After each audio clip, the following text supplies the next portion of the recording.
Welcome to Everything Casual, bringing you original football casual videos from the golden era of the 80s and 90s, right up to current day.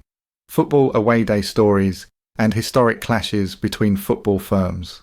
Subscribe so you don't miss out. We upload videos every week. In this video, we are going to listen to both points of view, Rangers and Manchester United. Both accounts and stories are from top lads from both sides. Let's start with Rangers' point of view. Sunderland and Everton are one thing, Man United are quite another. When we drew the Red Devils in the Champions League, the excitement in ICF ranks went right off the charts. The simple fact is that the three groups attached to United, the Red Army, the Men in Black and the Cockney Reds, make up the biggest one-club mob in Britain, perhaps even in the world. There was also, as I have explained in a previous chapter, our history with them, which goes back to the early 70s when we took the Stretford end and gave them a right going over. As Tony O'Neill points out in his second book about the United mob, the Men in Black, inside Manchester United's football hooligan firm, they hadn't forgotten what happened 30 years earlier and were looking for revenge. Many of a Rangers' persuasion, and not just the ICF, equate Man U with Celtic. There is a little evidence for that view. The club was once known as Newton Heath, and before adopting the name Manchester United, consideration was given to calling it Manchester Celtic, an idea that was surely dropped on the grounds of good taste.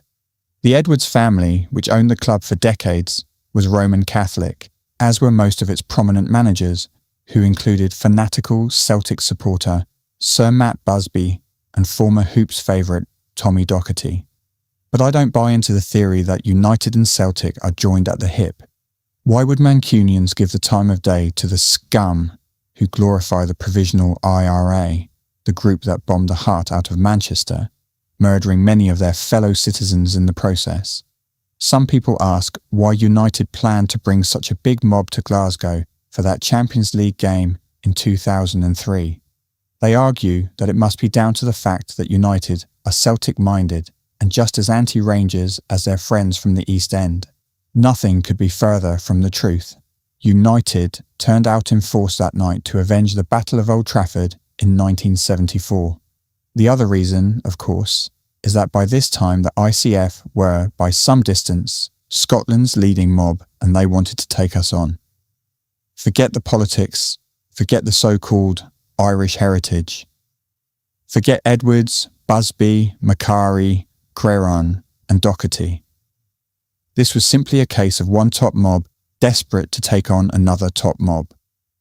The ICF didn't have its troubles to seek at this time. Half of us were on bail following mobbing and rioting charges for the fights with Hibs in Dundee and/or Aberdeen in Glasgow. I was the only one on bail for both, having been picked out by Kenny Scott, the country's top anti-football hooligan cop, who it seemed to me was intent on breaking the ICF. If I was caught in a further act of football violence, I was looking at an immediate 110-day remand, plus a good few years in jail when the Hibs and Aberdeen incidents were factored in. Whatever way you looked at it, I was taking a massive risk. Another factor was general police pressure, which at the time was intense. It was not uncommon for leading ICF to have their doors chapped in the early hours of the morning every 6 weeks or so, and then be hauled down to Helen Street cop shop for questioning. In addition, we had a strong suspicion that there was a grass in the ranks of the ICF, and also that the cops were sporadically bugging our phones. Our other problem was that we would be vastly outnumbered by United, even if all the boys on bail had been available. Big Boris, one of our top guys, knew many of the Red Army, and he had been told that they would be fielding their biggest mob yet in Glasgow. I take most of the responsibility for not getting something more concrete organised for United's visit, but the twin pressures of bail and police harassment were almost impossible to overcome. I also had to be careful on a personal level. I was on my second life ban from Ibrox, and another incident would surely have put me completely beyond the pale as far as Rangers were concerned. It might sound like I am making excuses, but that was the situation on the ground at the time. Strangely, on the night before the game, the ICF drank with Red Army and men in black members, the friends of Big Boris.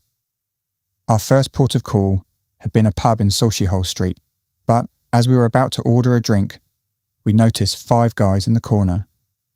One was Rab Hines, the top football intelligence cop in Glasgow. He was there with 4 other cops, FI officers from Glasgow and Manchester. Hines was the bane of my life. He was constantly on our case. We beat a hasty retreat before they spotted us. The presence of the Manchester FI guys brought home to us the scale of the resources the police would be throwing at the game. Not only would we have to take on the biggest mob in the land, there was also a major police operation to contend with.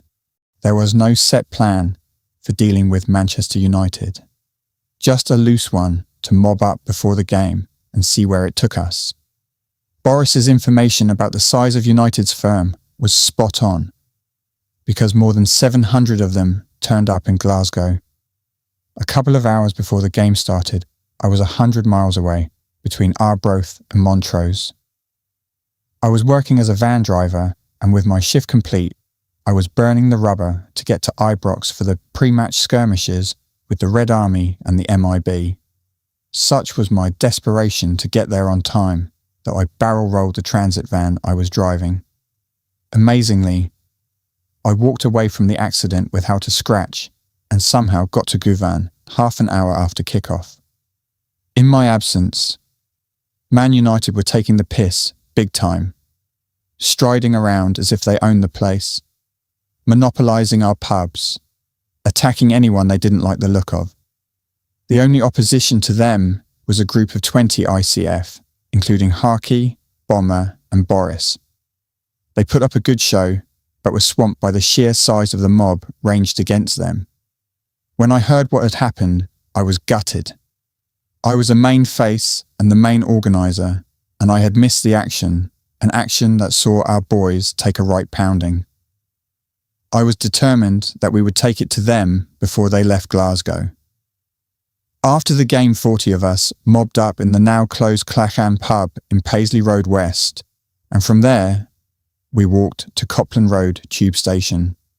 We were desperate even for a small dose of revenge, and our frustration was such that when a few Rangers scarfers, mistaking us for Manchester United's mob, attacked us, we gave them a bit of a slap on the train into the city centre.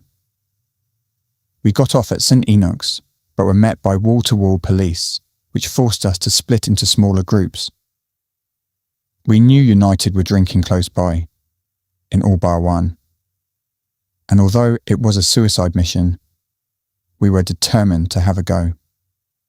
Such was my anger at United, taking liberties, that I can only describe my mood as deranged.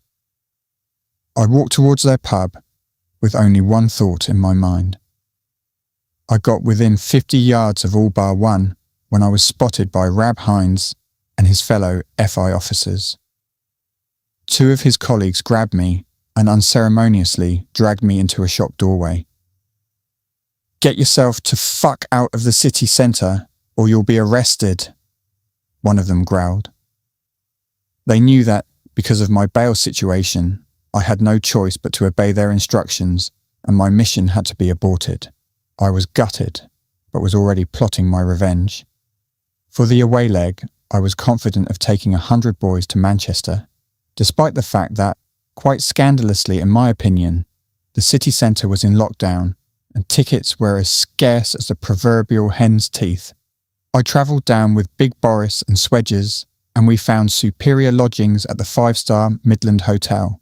As with the home leg, we went out drinking with Boris's Red Army pals the night before the game, and who was in our party, but the legend that is Fat McLeod, who is now living in Manchester, where he had become a member of the United mob. It was a great night, with no animosity. The next morning, we heard that Mickey Francis, legendary leader of the Manchester City Governor's mob, had opened his pub for us, thus flouting the mass closure policy adopted by the Manchester authorities. We jumped into a taxi and went to Mickey's, but when we got to our destination, I was dejected. There were only 30 ICF in the place. A really poor show after what happened at Ibrox. To make matters worse, it wasn't long before legions of Greater Manchester police officers arrived. The game was a bogey as far as FI was concerned, and to make matters worse, Rangers went down by 3-0. The 2 Champions League games in 2003 with Manchester United marked a real low point in ICF history. We hardly laid a glove on them, either on or off the field. Worse than that, they took the piss, and they haven't stopped gloating ever since, as you will discover if you read O'Neill's books. We did, however, get a small dose of revenge when we met them again in the Champions League. The skirmishes outside the Broomloan and Govan stands definitely went our way, and that at least was something.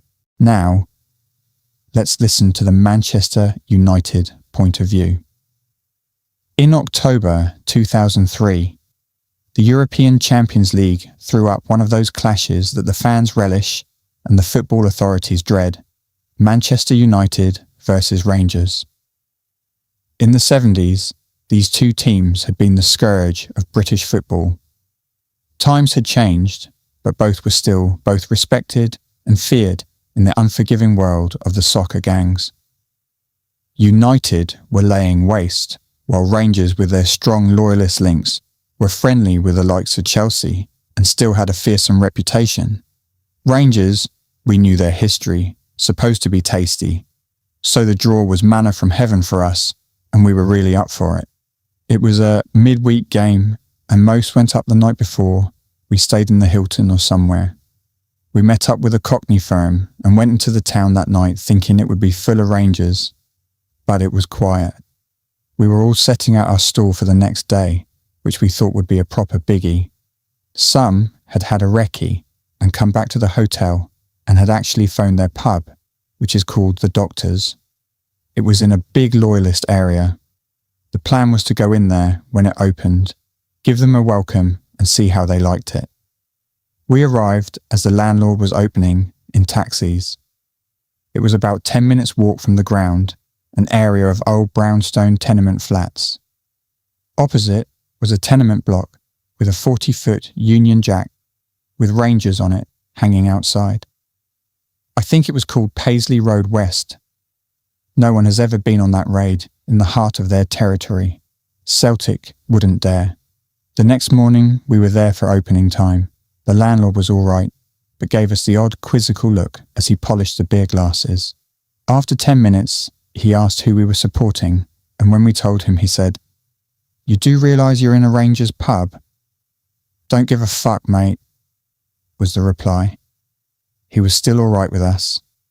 First there was 6 of us, then 10, then 20, with more arriving all the time, old lads from Bristol, Birmingham, London, turning up and greeting each other like long-lost friends, just like in that Football Factory film, while the landlord was still polishing his glasses thinking, fuck me. By 11:20, the pub was jammed and he was phoning for more staff. By 12:15, that pub was full, then the pub down the road filled, and then we had 4 or 5 pubs down Paisley Road, packed with United, and no police. Even at 1 p.m, there was no police or spotters. Rangers must have known we were there, because people were riding round in taxis looking for them and telling lads who and where we were, and other people were getting texts from their firm. We thought it was only a matter of time before they turned up. By 2 p.m, the odd Glasgow copper had turned up and had a look in the pub. By about 4 p.m, people wanted to fight. They had been there since 11 a.m. and had had enough. We knew the police were going to come and capture us, so we had to make our move. There was 400 lads, minimum, everyone having got there by different means. I wanted it, that was what I had come for. It was about doing them on their own manner. It got to about 20 to 5, and that was it. We came out of the Doctors, the main heads, and everyone else clocks it. 2 mounted police outside the pub were flapping, because as we moved, All the others moved too, all jumping up, and suddenly you have this massive firm of lads, not a scarf or badge in sight. And they started to get a bit heavy-handed and pulled out the long truncheons and shouted, "Get back, you bastards! Get fucked, you Scottish cunt!" Then we broke into a bit of a canter, with the police trying to keep everybody back. There was a lot of shouting and screaming, but the police had no control. They were getting pushed out of the way, and we went down this big long road looking for Rangers. We came to a bar on the left with lots of Rangers in it, staring out of the windows, but the doors were locked and they wouldn't come out. We kept coming to bars and they were behind the doors. There was a little tube station or shopping centre with an escalator, and about 20 of them burst out of there and they got absolutely smashed back down, and that was the only surge of resistance we got pre-game. This went on all the way to the ground, just duelling with the police. For Rangers, it was a big embarrassment. I didn't go in the game, and we had quite a few running battles, about 25 of us, during the game with pockets of them. 2 or 3 United fans were slashed outside because Rangers were resorting to hitting and running. The night before, we were with Wing, and he had met some Rangers heads in their 40s who ran a lap dancing club, and 15 of us went down there for an hour or 2. We saw them after the game in the town centre when 70 of us went into a wine bar. They were supposed to be connected to organised crime and were driving around in a 4x4 Land Rover and kept cruising by the bar. One lad came in and wanted to speak to Gary. "We should have turned out," he said. "We are embarrassed. There's 60 of us now in this pub, a couple of streets away if you want it." Basically, we told them to fuck off. We had our police spotters with us, and we said, "If you want it now, mate, you've got to come and get us. Never mind being in the pub down the road. We're here, we've been here all day, and it's up to you." He was devastated. Then he gave it the verbals about them bringing 200 top lads to the return at Old Trafford. One of the Glasgow newspapers later called us masked men in black.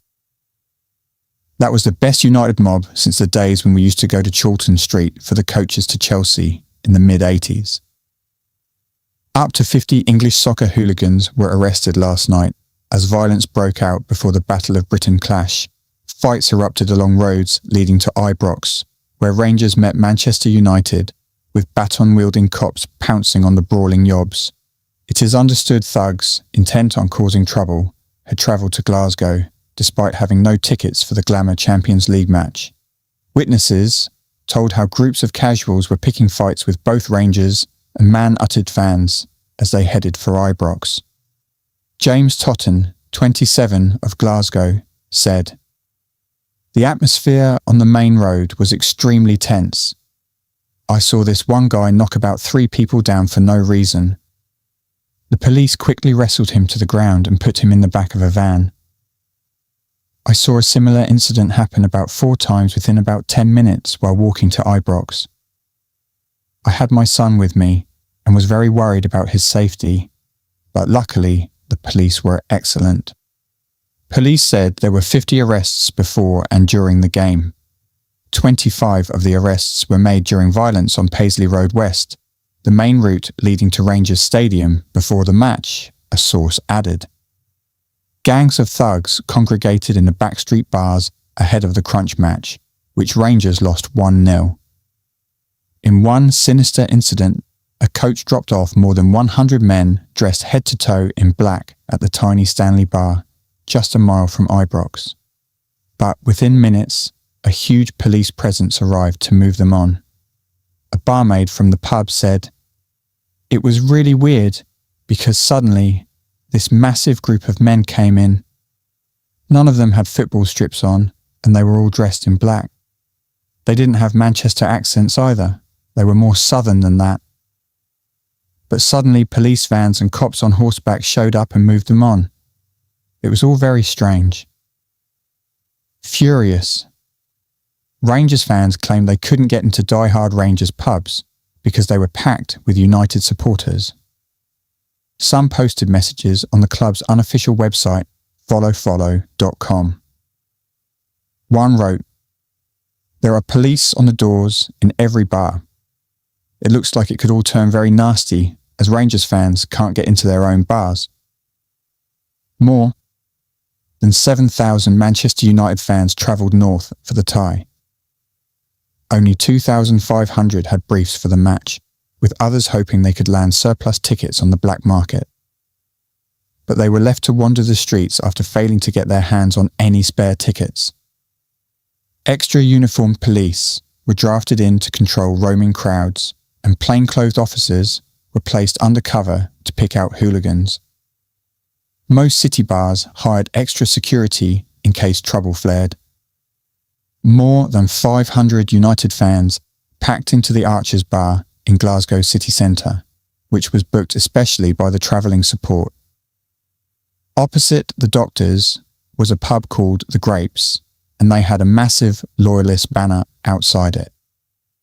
Some of our young lads tried to rip it down, and the Rangers had to drag the banner in and shut the doors. We came out of the Doctors, about 30 of us, and bumped into a group of Rangers fans from Northern Ireland. You can't drink beer on the streets of Glasgow, but all of this coachload got off with bottles, and the coppers turned a blind eye. That told us these guys were UVF or LVF, one of those groups. The next thing, the shout goes up and we blitz them. Ricky Jones was arrested and held overnight along with some of these Irish blokes. One of them said to him, "We're the UVF." Ricky replied, "Well, we're the pissheads from Salford." In court the next day, they basically respected us and said, "No one has ever come to Glasgow and done that. Not even Celtic have ever tried to do that." It was brilliant turnout, a throwback to the 70s. It would equate to the firm that once marched from Stratford to West Ham, but 20 years older, wiser and dafter. The return game was touted in the media as the Battle of Britain, with 10,000 Rangers fans expected and dire predictions of football hooligans from all over the country turning up to join in the expected punch fest. In the event, a huge police operation and the apparent no-show of Rangers ICF as a force meant the evening passed relatively peacefully. So what happened? A small firm of them turned up near City's ground, about 30, drinking with City, who they know, but they didn't turn up at Old Trafford. I heard a dozen showed at the Trafford Hall pub and got smashed. Others were ready to have a pop at us when the numbers were in their favour. A couple of seasons ago we played Wolves. Most of our lads stayed in the ground, but about 15 stayed outside and went in a city centre bar. I was with a few lads from Royton. There was Wolves in there and they half knew we were United, but they weren't sure. A few more Wolves came in and eventually this skinhead walked up and said, "Where are you from?" "Oldham, why?" Brain of Britain couldn't understand this. "Fuck off," he said. "You're not just coming in here. Fuck off out, or you're going to get hurt." The pub started to fill up then, and I told the lads we would have to leave in twos, or we would never get out. We started to filter out, being watched by the Wolves, who couldn't really weigh up what was happening. I was shitting it, but I was the last one to leave. I had to play it cool. I came out on the street and our lot were getting in taxis. There was a pub opposite and 50 or 60 suddenly piled out, and they were boys, probably banned from the ground. It was quite scary, but in the end, we got out without getting done in. Villa away was a triumph though. After that game, we got on a train at that little station that takes you from Villa Park to New Street. Our police had us, but we got off at Birmingham and fucked off into the town centre, and eventually our hoolie cops went home. Someone said Villa were in their main pub. We go and they are all there in the doorway. We run at the pub, knock fuck out of these cunts on the door, run in and chase them across the pub, chairs being thrown and the windows going. It went on for ages. There was about 30 of them in there and they were shocked because we just came right in. As we left, people were throwing dustbins. Then we went straight back to the station and were on the train before the cops knew where we were. The hooligan coppers called us crafty the next time we saw them. But for the past 4 or 5 years, the police have been swamping us compared to any other club. They have said, wherever this lot go, there will be trouble. What you have listened to was just a snippet of battles and stories between Manchester United and Rangers. Both sets of fans know that there have been many, many more battles. Check out my channel for plenty more Rangers and Manchester United videos. If you have already subscribed, I appreciate your support greatly. This channel is a place where we can share memories of away days and the good times.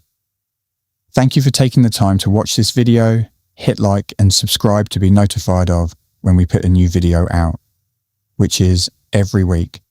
By subscribing, you are also playing your part in helping this channel grow. So, thank you.